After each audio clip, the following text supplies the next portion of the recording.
Assalomu alaykum, hurmatli asalarichilar. Mana fevral oyini bugun 11-sanasi. Arzorda ozgina qilinadigan ishlar bor edi. Shular haqida ozgina video olmoqchi bo'ldim. Kimgadir manfaatli bo'lsa, xursand bo'laman. Mana arlarimiz yaxshi, ancha uchib qoldi. Hali gulchang kelgani yo'q, lekin arlar havo yaxshi isib tursa, tashqariga uchib suv tashishyapti. Endi gulchang kelishiga bir 10 kun vaqt bor. Vodiy sharoitida. Shu bir hafta 10 kunda gulchang kelib qoladi.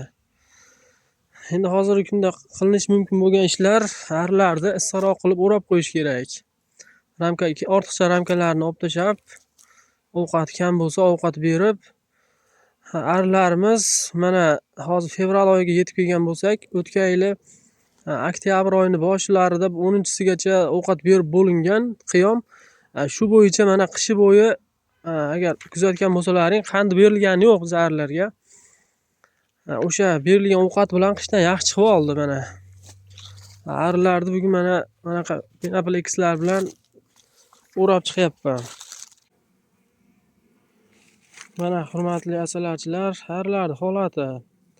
Bular o'rtacha kuchliroq oilalar, bundan ham kuchsizroqlari ham bor. Bir xilda qilish qiyin bu oilalarda, lekin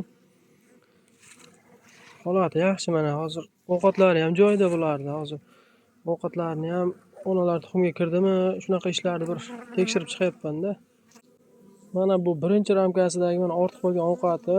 Endi oxirgi ikkita ramkada ozgina arlar siyrakroq ekan, bu ramkalarni endi qisqartiramiz. Mana keyingi ramkasida ham mana ovqat ham mana ramkaning bu qismlarida gulchang ham yetarli ekan. Mana hurmatli azizlar, rasplot ham bor ekan, mana yopiq rasplotlar. Kosadagi joyda yopiq rasplot, ochiq lichinkalar, mana ramkani mana bu qismlarigacha kengaytirib, anchagina joyga tuxum qo'yib qo'yibdi bu oila. Mana bundan keyingi ramkada ham mana bu qismida yopiq rasplot, gulchanglar mana yetarli. Xudoga shukr, mana oilamiz juda yaxshi holatda ekan. Mana arlarimizni 5 ramkaga qisib qo'ydim. Arlar holati yaxshi. Mana yon qismida mana pinaplex bilan yopib qo'ydim. Endi oila zich va issiq yaxshi holatda ko'payishi mumkin. Mana yana bitta arning holati. Bu ham mana 6 ramkada qishga kirib ketgan ekan. Buni ham hozir bitta ramkasini olib qo'yaman. Shu oxirgi ramkasida ham ovqat anchagina bor. Bu qaytanga bularga hozirgi kunda ko'p arichilar ovqat berayotgan bo'lsa, men qaytanga bular ovqatni olib qo'yapman.